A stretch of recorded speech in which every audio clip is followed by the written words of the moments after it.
Good morning, everybody. Thank you for joining us for today's webinar. My name is Amber Hines, and I'm the owner of Ashbur, where we specialize in Medicaid compliant annuities. I'm extremely excited about having Todd Watley with us today. Todd is a certified elder law attorney, and he is going to be talking about completing a Medicaid application and tips in completing that application and why you should consider doing that for your clients. I'll talk a little bit just about Ashbur before I hand off the slides to Todd. Again, my name is Amber Hines, and Ashbur is an insurance marketing organization that specializes in Medicaid compliant annuities. We are able to write annuities across the country. We work with law firms in many states across the country, and a lot of times clients are looking for a short-term Medicaid compliant contract. We're able to do annuities as short as 2 months, and we offer complimentary case analysis. So if you have a situation that you're unsure whether an annuity would be suitable for your clients, we can go ahead and take a look at that situation and let you know if it would make sense for your clients to purchase an annuity, and we do not charge for that service. We are insurance licensed across the country, and we also have our Series 65 license with FINRA as well. If you have any questions during today's webinar, feel free to type those into the questions bar of the GoToWebinar dashboard. And also, if you're interested in a copy of the handouts from today's presentation, I've uploaded those to the handouts portion of the GoToWebinar dashboard as well. And now I'd like to hand things over to Todd, who has been a certified elder law attorney for many years, and he was a past president of NELF, and he practices primarily in the state of Arkansas, but also counsels with other attorneys across the country. And I will go ahead and hand things off to you now, Todd. Hey, all right, Amber. As always, I'm extremely appreciative of you letting me come on here and talk. I love what I do, and I think it will show. And so when we talked about this, I was like, the Medicaid application is just kind of second, I just do it. I've been doing this for 25 years now, almost 25 years. And it just kind of seems like second nature. But then I started talking with the person in my office who does these, and she was like, yeah, there's a lot of things people need to know, and particularly if you've not done one before, or if you've not done many, I can understand how this could be very intimidating. And having done this for so many years, I think I have some pretty good pointers for you on things you can do and things to look out for that will truly make your life easier. So let's jump into it.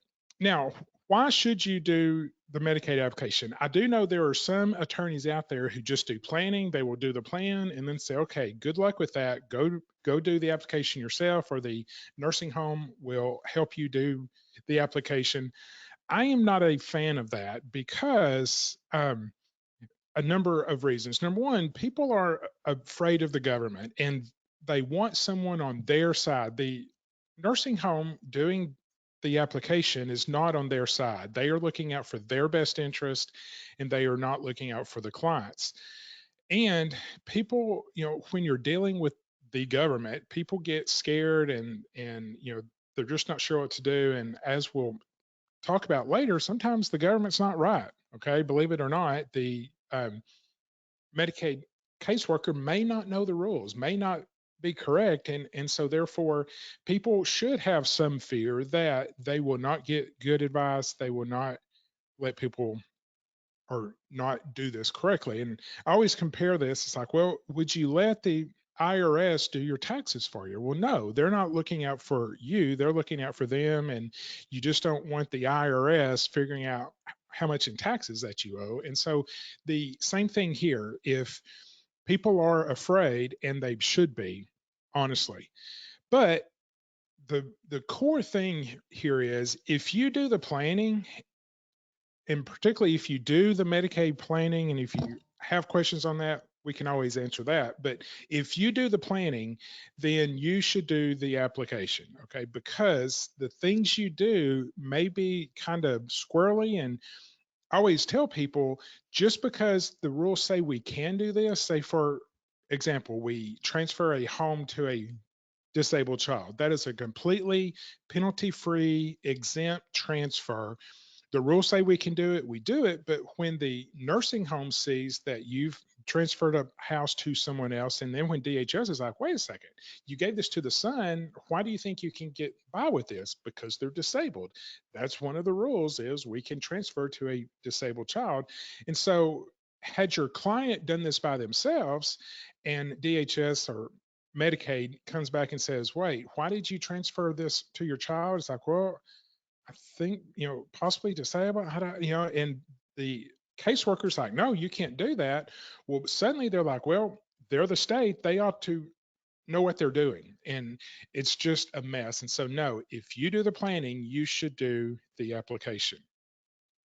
Now, when I say you, I mean you should be in charge of that application. That means I know that there are services out there. I know I do coaching for people, and quite a few of my coaching clients have a service who will do the application for them. And that's okay. I'm not opposed to that, but just understand you are the one that is on the hook for that. You need to make sure that that goes well. And if you don't have a Medicaid person in your office, I know that pretty much makes sense to hire a company to do that for you. But just understand you are on the hook for that. So, the first thing that you need to do when you're thinking about doing a Medicaid application is the document checklist. There are a long list of documents you're going to need to submit to Medicaid for that. Now, if you don't have a document checklist, I will be glad to share mine with you. You can email Tricia at the elderlawcoach.com and she will get you a copy of our checklist. We just updated it yesterday because we were getting ready for this presentation, and we have a married person checklist and a single person checklist. So if you don't have that, I will be glad to share that with you. The document checklist is also, it's something that I give to people when they hire us, obviously, and say, okay, what's the first thing to do? Here's the first thing to do is get the documents on this list. It's also good that if a family comes into you, and particularly if the person's not yet in the nursing home, they're just kicking tires or thinking about it, they may be going to multiple attorneys trying to see what to do. And so when I meet with a family member and I go through this, I say, yes, we can help you. Yes, we can protect all of your money or half of your money if you're single.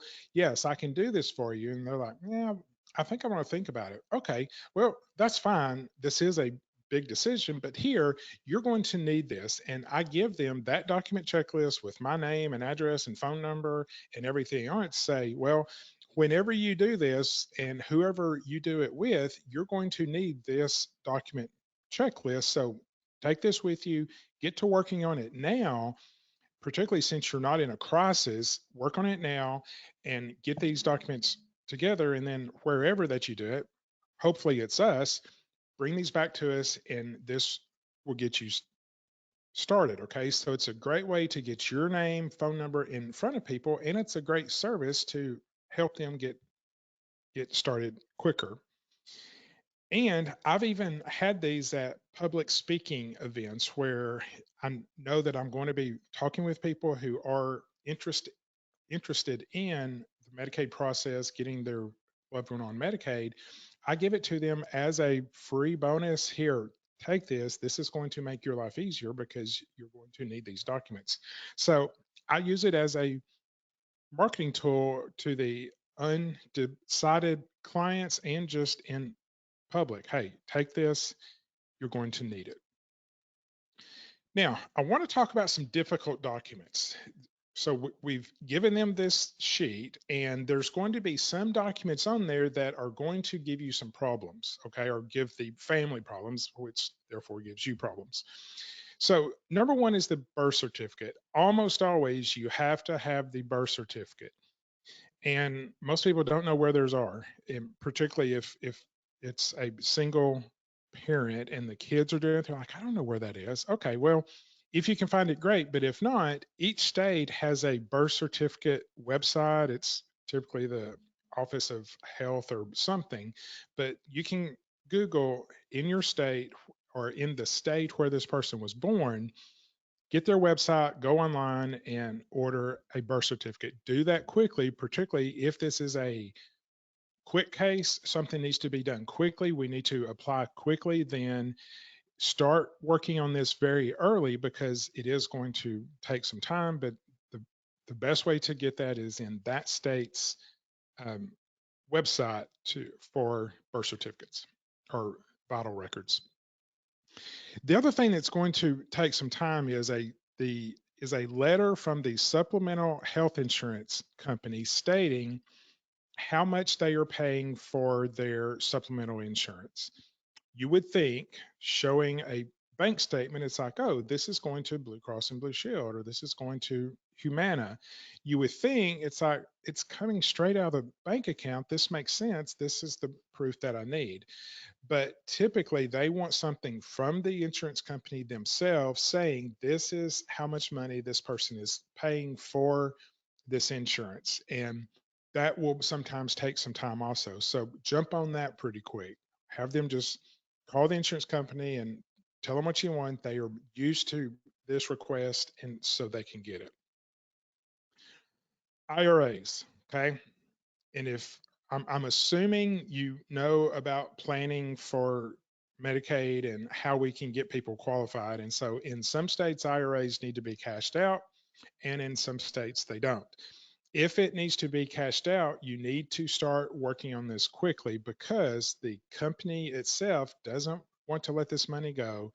And you need to submit records, ask for forms, submit those forms. It takes time. Okay. I'm sure Amber has tons of stories about trying to get IRAs to roll over into an annuity that she's doing and the heartache or pain there to get them to do it because they don't want to let go of that money. The other thing that may surprise you is expect some blowback from the investment person. And this is a huge soapbox of mine that I could go for 30 minutes on, but I won't. So when you start trying to get these IRAs cashed in, you will probably start with the investment person and they're going to freak. Okay, what are you doing? Why are you cashed in this IRA? There's going to be taxes, and you're decreasing money that's under their management, and particularly if they're getting paid for assets under management, when they lose money, they make less money, and so they're going to fuss about it. And one of my pointers for when the investment person starts giving you flack and starts going to the family saying, I don't know who you've hired, why they're cashing in these IRAs. We can do something better. We can, let me work with you. Let me try to increase your income or whatever. It doesn't work. Okay. When you're looking at 6, 7, 10,000 bucks a month, they cannot produce $10,000 a month in income. They're going to be dipping into the assets where if you know what you're doing in Medicaid planning, particularly crisis planning with a married couple, we can protect everything. It's just got to be rearranged, which the investment person doesn't like. So therefore, if you try to talk sensibly to this investment person to say, look, I just need this cashed in, or I need you to roll it into this annuity or whatever. And just a pointer, if they keep giving you trouble and it looks like the family's going to start giving you trouble because they've probably been with this person for 10, 15, 20, 30 years. And especially if they've been with this person for 15, 20, 30 years, the investment person should have been anticipating this. Their clients are now, they are now going into a nursing home. And if the investment person was just riding along, and not being on top of this, it's their fault that they're in this situation. It's not your fault. You're trying to fix this situation. And it's the investment person who kind of blew it and did not take this into account. And it's kind of late now to start working on it. So cash it in, bring it to me and I will make it work. Now, you want to review bank statements, okay? And this is all in preparation for the application to make sure that you're not surprised with anything. Almost every state will require 3 months worth of bank statements. Some, like Oklahoma, requires 5 years of bank statements. So figure that out. Call your caseworker there. If this is your first application, find out exactly what they are going to require.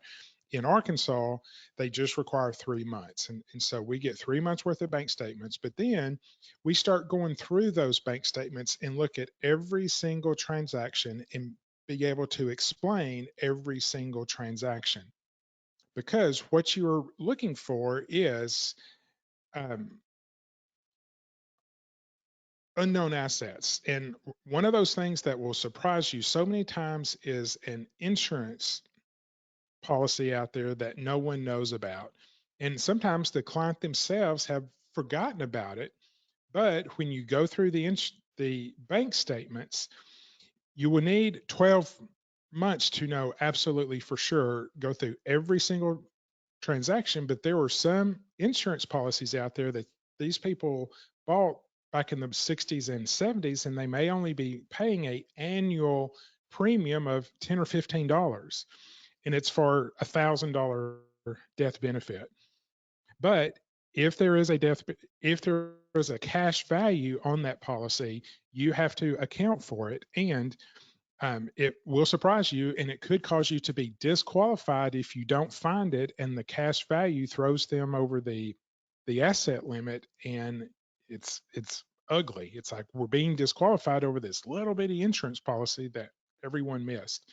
So look specifically for payments to some unknown insurance company, and if you have no idea who that insurance company is, or if you don't have information, call the bank. The bank will have information. If they're sending money to this company, they will have some information on that company, a phone number or something, so that you can call, figure out what this is, get the paperwork on it.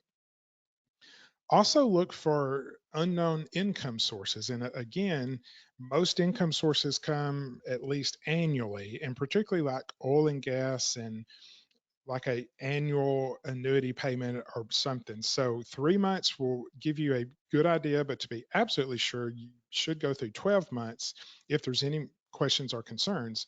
And so look through those bank statements to see if there's any income coming in that you need to account for. And then finally, look for gifts or unusual transactions that you're going to have a hard time explaining.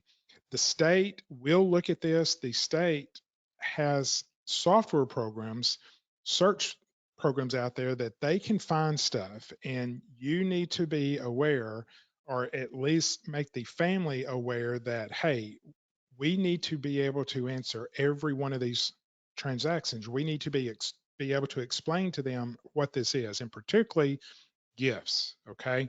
So be sure, and gifts is, the assumption is any check from the applicant to anyone else, the applicant or their spouse to anyone else, is initially assumed to be a gift unless you can prove otherwise. And so if you've got checks going from granddad to grandson, every 2 or 3 weeks, you need to understand what that is. He may be mowing the yard, and granddad's paying him for it. That's okay. We can explain that away to say, look, this is not a transfer for the purpose of qualifying for Medicaid. It's a payment for the grandson mowing the yard. But just be able to explain that, because as I talk about in just a second, once the application is in, when the state sends you a request for information, you have 10 days. And so to go and research this and do everything and get it back to you, and you get it to the state within 10 days, may seem like a long time, but it's really not. And so getting a handle on this up front is a great idea. Be able to explain transactions. Now, one of my recommendations, the way that I learned this the hard way, just about everything that I learned in elder law, I learned by doing and messing up. you don't want to rely on the request for information to supply the necessary documents, meaning that you want to send in an application with all of the supporting documents if at all possible. Okay. And I will talk about there are two situations where you may want to send in what I call a naked application. It's just, hey, we've got to do this quick, send it in, but just understand we have to get documents in as soon as possible. And if there is a request for information, that is generally 10 days. And so don't send in a naked application except in two situations. And I will go over that in just a second. The other reason to not send in the application until you have all the documents is that puts some pressure on the family to get you these documents.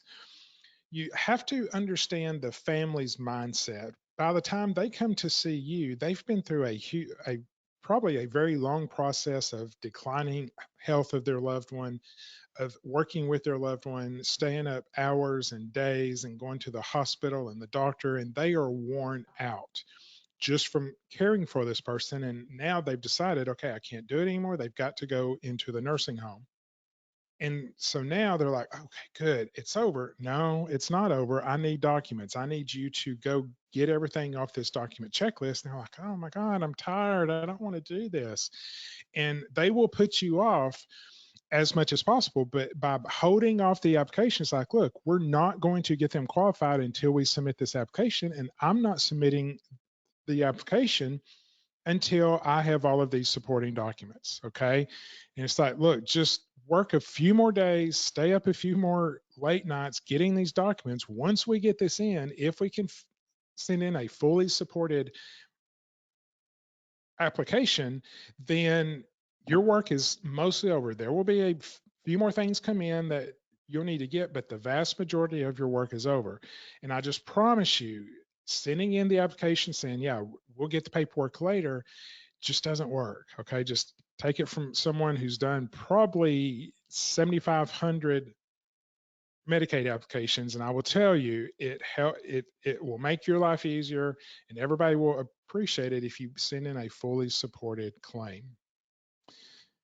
Also, the caseworker at Medicaid will thank you for sending everything in. They like to, once they finally find time to look at your case, open up the application, they would love to go through and say, yep, there's that, there's that, there's that. And everything fits and everything goes. And they'll be like, man, this person, this law firm made my job easier because everything's here and it just makes their life easier. And you want their life to be as easy as possible to approve the case as quickly as possible. Okay. Try to get on their good side.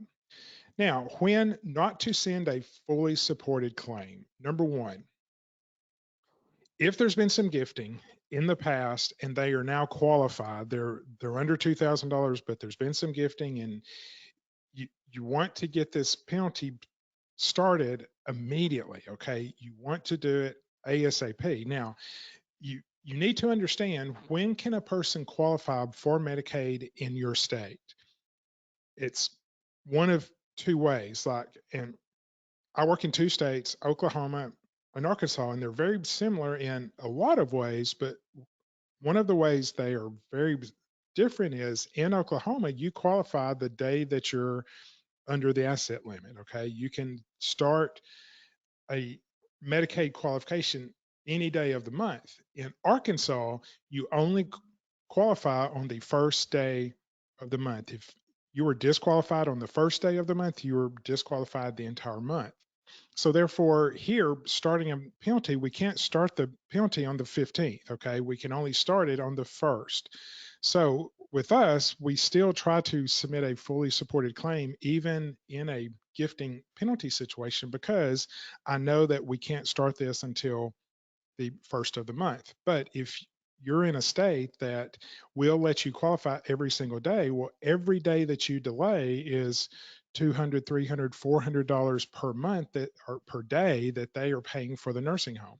So if it will be in the client's best interest to get this application ASAP, send it in naked, just start the process, but just realize you've got to support this application with documents pretty quick. Okay. The other time is with a married couple, when they come in to see you and they have spent more than enough money, and this will happen more times than you think. So if you understand how a crisis marital case works, is there's the snapshot date, the day they go into the nursing home, then there's the split, and then the institutional spouse has to spend their portion of the money. Well, a lot of times families put dad into the nursing home, say July of 22, okay, and they just pay. The nursing home says, "Oh, you have $300,000. You just need to pay." And so they pay, and they pay for July and August and September, and they're paying. And someone at church has come to your presentation, or they finally do some research and they realize it's like, hey, I think with a married person we can protect a vast majority of the money, or they only have to spend half. And so with $300,000, they just have to spend 150. And so by the time they come see you, they've spent $200,000. Okay. They've overspent. You cannot get a refund, but you can go back 3 months. So if they came to see you today, the middle of July, and you're like, oh my goodness, you spent down 4 months ago. Well, it is imperative that you get that application in today, if possible, so that you can go back and catch all of those days and stop the bleeding, stop them from paying for the nursing home, and get them a refund. And every day that you delay is lost money. So in that situation, regardless of the state, in Arkansas, they were qualified 4 months ago. So I can start that today since they were qualified on the first of this month. And it's just imperative, get that in quickly so that you can save them some money. But that's the only two situations I would recommend not sending in a fully supported claim. All right, the dreaded RFI, request for information. When you submit your application, then the Medicaid caseworker will look at the application, look at your documents, and then figure out what else they need. And they will then send you in some format a request for information. It may be called something different in your state, but that's generally what it is. The first one may not come, or could come within days. If the caseworker's really on top of it, they get it, they process it. It's like, hey, 3 days later, they're like, I need this and this and this. But don't be surprised if it's weeks or months later. They're busy, particularly just now coming out of COVID and the health emergency. They are busy, and it could easily go weeks to months before you get your first RFI. But there is something that you need to be doing in the process, and I will tell you what that is in just a second. So when you get the RFI from the caseworker, don't just forward it to the client, because if it's things that they've already given you, they're going to be frustrated with the state, number one, for asking something that they thought they had, and number two, they will assume, since the state is asking for it, that you didn't supply it. So they're like, hey, you're not doing your job. And it's like, oh, well, so review the RFI before you send it to the client, because many times the caseworker will ask for something that you've already submitted, or if you forgot to submit it, that the client has already given you. So go through the RFI and say to the family, you don't need to supply this. I've already done it and this, but we do need these two things. Out of a 10-item RFI, you may only need to submit like two things. Okay. So go through it first before you submit it to the family to make sure that you don't look incompetent. Okay. Now, this may vary between states, but in almost every state that I have coaching clients in, it seems to be 10 days. When you get the RFI, you have 10 days, not business days, but days to get the information in to the caseworker.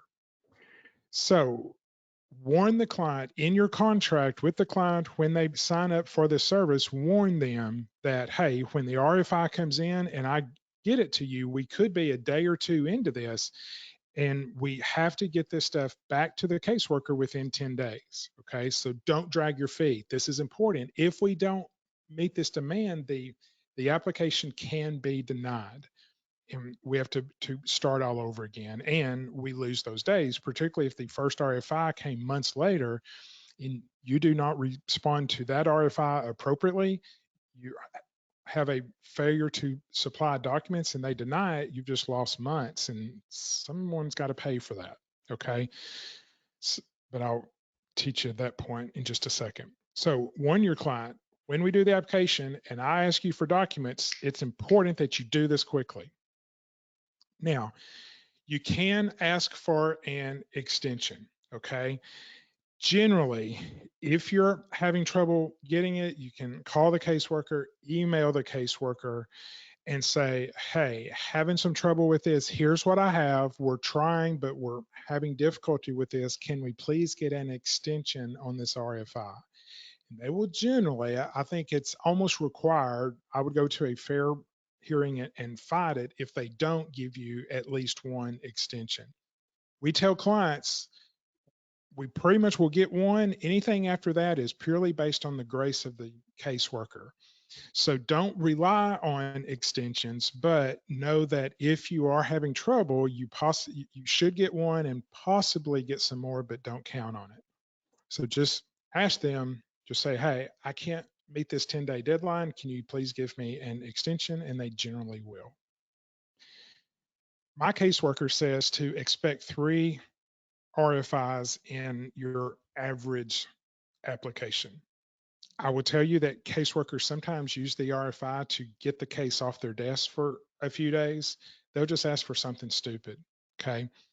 And you're like, why are you asking for this? This has nothing to do with it. So you either fight it, which I don't recommend, or just comply and just give it to them. Okay. But expect 3 RFIs over the course of your average application. Some practice tips, real quick. Here's how you keep from getting in trouble. And trust me, I'm telling you this because I got in trouble. We missed a few, and it's just a bad day in the office. Check the status of every application every 2 weeks in writing. So send an email to your caseworker saying, hey, where are we on Miss Jones? I've not heard from you in X number of weeks, just making sure that I've not missed anything. Because, and I'll mention this in just a second, you want them to email the RFI to you, but typically how they do it is once the caseworker puts in the computer that she needs these documents, that generates a mailing, and it gets printed, it gets put in an envelope, and it gets mailed to you. Remember, it's 10 days from the day she requests it to the day that you need to get it back to her. And if you're relying on mail, you may not get this for 4 or 5 days into that 10 days. And then it just doesn't work. So be buddies with your caseworkers and tell them, I understand you probably need to mail this to me, but would you please email me immediately? And that gives you 10 days to get this stuff into the caseworker and not 4 days or 3 days. Okay. So request that, but by asking every 2 weeks, that I know that's longer than 10 days, but by asking every 2 weeks, if you missed an RFI, if they mailed it and it never showed up, or if you happen to miss that email, by checking in, the caseworker will say, yeah, I emailed you 3 days ago, the latest RFI, and you're like, oh shoot. And so you go find it. So check in with them every 2 weeks because you want them to know that you're on top of it and you don't want to miss something. And put it in writing because it will save you later on. Yeah, did you not get the RFI? And it's also good to be a squeaky wheel, a polite squeaky wheel to say, look, get this thing done. I am going to call you every 2 weeks and see where we're at. Have the caseworker email the RFIs to you so that you get them quickly and can have the full 10 days to work on it. Okay. Don't panic with a lack of response. They're busy. Okay. They theoretically have a time limit to get this application approved. In Arkansas, it's 45 days, and I can almost guarantee you that I can count on one hand the number of times an application has been done within that time limit. I don't stress on it unless it goes to 6 months and I've not heard from the caseworker. Then I may file a fair hearing just to get them moving. But don't panic if it's weeks or even a few months that you don't hear from them. Just continue to do that 2 week in writing checkup to make sure that you've not missed anything and to let them know that you are on this. Now, here's something that may surprise you with your first few applications. Don't expect the caseworker to know the rules. Okay. It is amazing. Okay. Arkansas is a name on the check rule state. It's always been that way. And we had a caseworker and her supervisor say, this annuity check is going to the person not in the nursing home, but we see that that annuity was owned by the person in the nursing home. Why should we not count this income to the person in the nursing home? I was like, because their name's not on the check. It's only going to the spouse. Well, it was his annuity or his IRA. And we're like, yeah, but the check now comes to the person. So we had to go through the caseworker and their supervisor, and I had to print the policy code and send it to them. And they're like, oh, okay, I never saw that. Well, now you have, and the case was approved. So don't expect the caseworker to know the rules. When they come back with something like that, get in your policy and read, okay? A very nerdy thing that I'm going to tell you, if you want to do Medicaid and you want to do it well, and I tell all of my coaching people, here is one thing you should do. I can't make you do it, but you should do it. You should read your policy front to back 5 times, not immediately. I did it in January, things were slow, December when things were slow.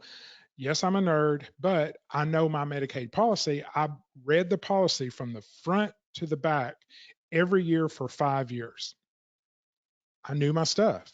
I could quote the policy to the caseworker and say, no, this is not correct. Here's what your policy says. And you'll be amazed at the times they come back and say, huh, I've never seen that before. It's in your policy. Again, I keep saying this, but just a separate point, all communication with the caseworker and your client's agent should be in writing. I can't emphasize that enough. Email or text. I know a lot of companies are doing texting. We do it. Everything needs to be in writing. Yes, they may want to call and talk to you, but follow up that phone call with an email or a text, because when things go bad, everybody starts blaming, and you need a written record to say, I told you that on this date in this email. Okay. And that will save you a malpractice claim, a complaint to the bar, because I told you to get that bank statement. I told you to get this. And like, you never told me that. Well, if you just did that on the phone, it's, well, I did. No, you didn't. Yeah, I did. No, I didn't. But in writing, solved. Okay. Communicate in writing. Tell your clients at the beginning. Okay. I know you probably want to do phone calls, but we have to communicate in writing, because in what I tell clients is I put it in writing so that you can go back and refer to it. If it's just a phone call, I'm hoping that you make good notes, but in writing, here's the list of things we need. You can go back and refer to it. It's good for you and it's good for us to know that we told you that. Now, a few things that you can't provide. In a Medicaid application, there is the financial part of it. That's what you're doing. But the healthcare part of it, you don't have control over that. The nursing home or the assisted living or the home care agency, whatever that you're applying for, if you have waiver services, that facility, that provider has to provide something to Medicaid proving that they need the care, that they are qualified for the care that Medicaid is going to pay for. So the tip there is notify the nursing home that you are applying for Medicaid and remind them, hey, the sooner you can get this form in, this will make this application go forward. We have 2 applications right now being held up. We've done everything we can, but we can't get an approval because the nursing home is not supplying the documents. We told them at the beginning, and we've called them like every week to say, hey, are you doing it? Yeah, we're getting to it. Yeah, we're getting to it. Well, let the clients know the only thing holding up your application is the nursing home, and maybe they can go talk to them, but it's not our fault. Okay. Again, put that in writing. But that is something that you can't provide is the medical status of this person that they qualify for care. And then on that same note is if the applicant is under 65, okay, nursing home care is for aging, and that's generally 65 and above. You may, if the person's under 65, typically if they're not in a nursing home, if you're applying for some other waiver service, you're going to need the medical review team to go evaluate this person, and that takes time. So start that early, tell them, hey, we've applied, tell your caseworker, DHS caseworker, because this is a state function, please call the MRT. This person's under 65. Please get this person on the schedule for the MRT so we can get this approved. You can't do that, but you can alert them to it. Now, one of the things that may surprise you is like, why do we ask, and particularly on the married document checklist, we're asking for housing expenses. Why is that? The income's set, right? Well, it can be, but the minimum monthly maintenance needs allowance, I think I got those 2 words, or monthly, either way, the MIMNA, as we call it, is the amount that the community spouse gets to keep. So if the community spouse's income is below the minimum, that minimum number has built into it some expenses for housing, healthcare, things like that. So that number includes some of that. But if the person has excessive housing expenses, like property owners association dues, okay, if they're paying, like I'm looking at a house right now, the POA dues are almost $1,500 per year. And I know that's probably not high for some places. So if they are paying excessive POA dues, if they have a mortgage, if their utility bills are extremely high, there is a utility credit in the minimum number, but it's not much. And if your person has a very old heat and air system, or it's just not well insulated, supply those bills, and the caseworker will look at it and say, oh, well, this is in excess of the built-in number. You can get them up from the minimum number closer to the maximum number. Okay. So if it's a married spouse and their income is low and not the maximum, ask them, do you have excessive expenses? We can submit that and maybe get you some extra income each month. Now, if you're in a state that's at the maximum, like Oklahoma, they don't mess with the minimum. Everybody gets the maximum. So we don't do that there. But if your state starts at the minimum and you can work up to the maximums, submit those monthly expenses. Now, here's a practice tip that will surprise you. And I learned this the hard way. What if you do a meeting with the family? They came in to see you. They gave you all their facts, and you're like, you're qualified. You don't need me. The nursing home will do the application for you. I don't see any problems here. You're qualified. Don't stop there. Okay. Come up with the minimum charge that you're going to charge to do a Medicaid application. I base it on the average 1 month of nursing home costs. So in Arkansas, the average cost is about $7,500. So I will not do a Medicaid application for less than that price. Okay. So when the clients come in, they need no planning, they're ready. You tell them the nursing home can do the application for you. You don't need me for this because it's just an application, but the nursing home will be doing it, and they're not looking out for your interest but theirs. But you honestly should not have any trouble. But I just said that. But I would quote them a fee to do the application. And I will tell you, 80%, that's probably a conservative number, probably 90%, once you say, yeah, the nursing home can do it, I see no problems. But if you're interested, I'll be glad to do the application for you. I will look after your best interests. We can do this and we can make sure that everyone's up to speed. We'll do the application for you, but it's going to be $7,500. 80 to 90% will say, no, that's good. I'll let the nursing home do it. And you're like, okay, that's what I expected you to say. But that 10 to 20% who say, and it's typically the kids who are like, mom and dad don't have the money, but I'll gladly pay to make sure that a professional does the application and that you do it. You're going to look out for mom and dad's best interest. Yes, I will write you that check to do it. And I'm shocked every time that happens, but it happens. And so if you never ask, the answer is always no. So in those clients with no planning, go through it, look at it, and if they truly need no planning, tell them the nursing home will do the application for you, but they're not looking out for your best interest. I'll do this application, but it's not cheap, but I'll do it. I'll make sure everything's done correctly, and I charge $7,500. And most people say no, but there's those few that say yes that you would have missed out on if you had not brought it up. Right?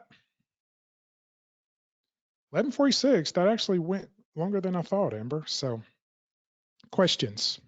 Awesome. We do have a couple of questions. One question is, my client who is the POA for her brother in a nursing home wants to receive compensation for her work. If she has a detailed ledger of her work, can she write a check to herself from the brother's account for compensation? You can try. Okay. Ideally, though, what should happen is there should be a written contract before the services begin to say, yes, brother, I will do these services for you, but I'm going to charge $25 an hour.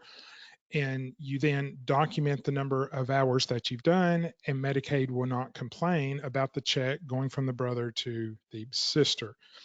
You can try. I mean, it's always worth a try because typically with a single person, we're going to be gifting money anyway, or she didn't say he was single, but you're going to be gifting money anyway. And so by submitting that and saying, hey, I earned this money, he is paying me for things to do, then that should not be penalized as a gift. But I would be surprised, and it just depends on your caseworker. That's why I say always try to keep them happy. Try to do things to make their life easier so that when situations like this come up, that they have some discretion.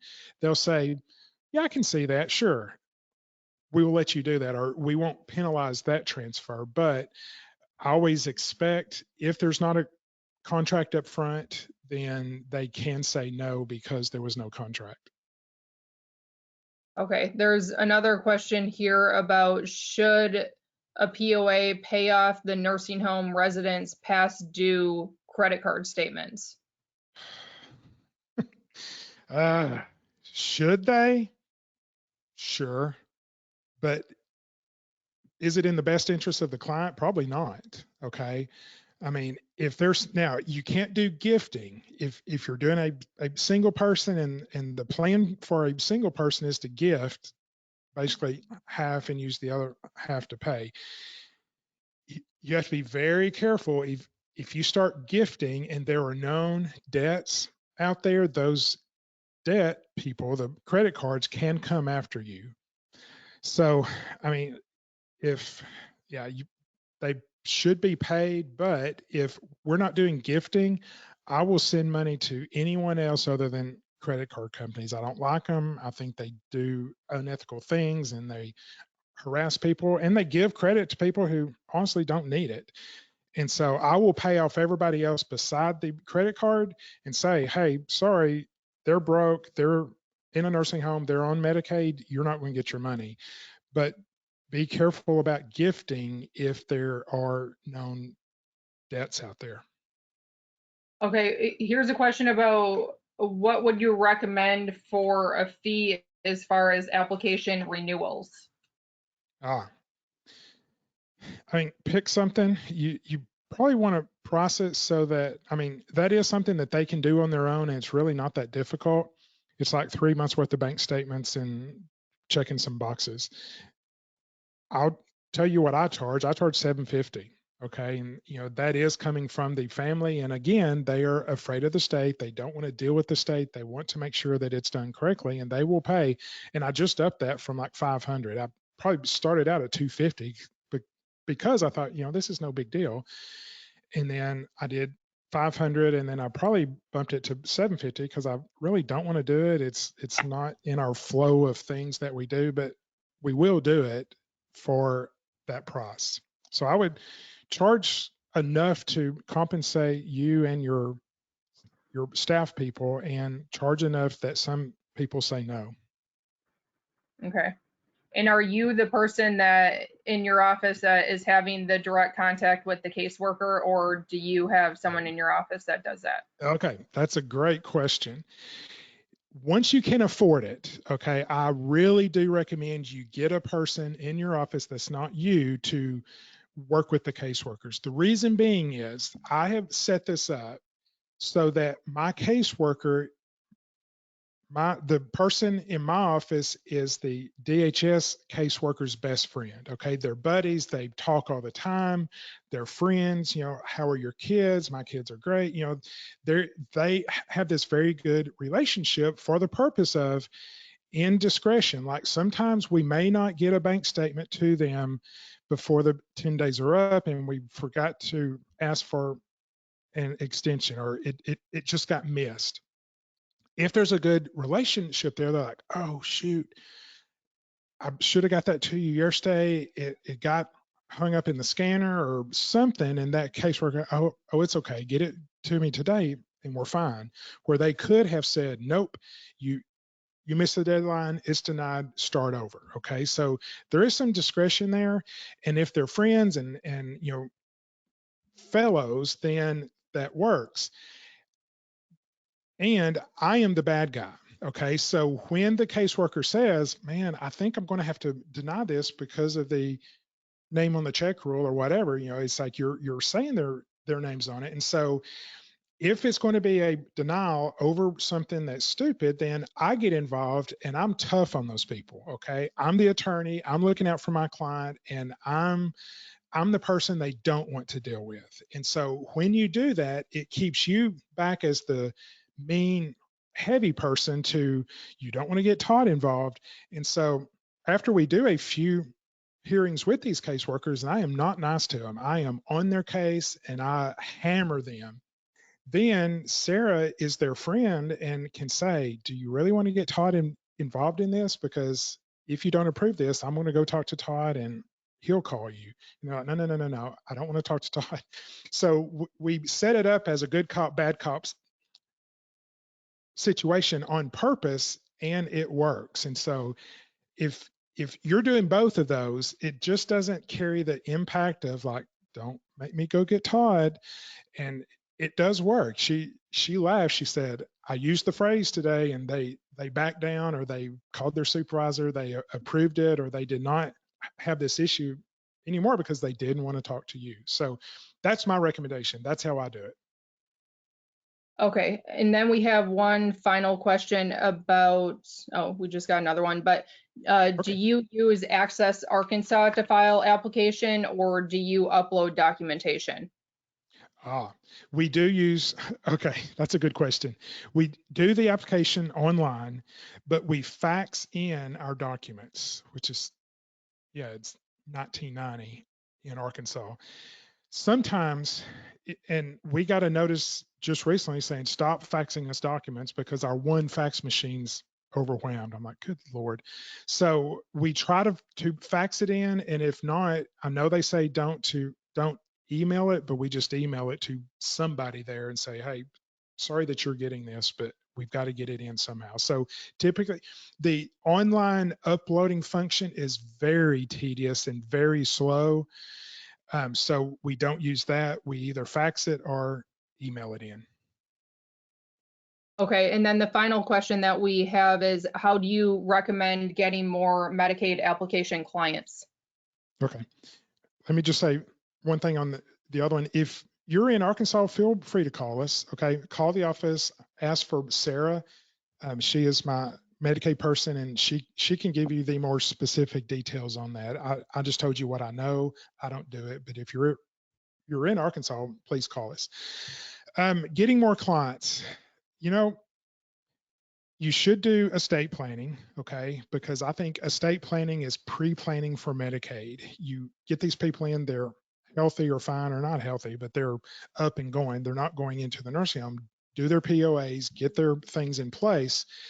And then if you do a very comprehensive power of attorney, which you should, part of explaining that to them, why all of this language is in there is because when you need nursing home care, this power of attorney lets your agent do all the things we need to do when we apply for Medicaid. As a married person, I can protect everything. As a single person, I can protect half. Okay. Let's advance this one more time. So, that's a great way. Most of my Medicaid crisis cases now come to me through previous, I've done their documents in the past. The most effective marketing tool that I do right now is called Coffee with the Pro. Find a senior related entity out there, like a wellness center or something. Like tomorrow morning at 9 o'clock, I will be at Rogers Wellness Center, which is a senior related pool, pickleball, crafts, arts, everything. They have a room. And for years now, for like 8 or 9 years, I show up on the third Thursday of the month and it's Coffee with the Pro. I bring donuts, they provide coffee.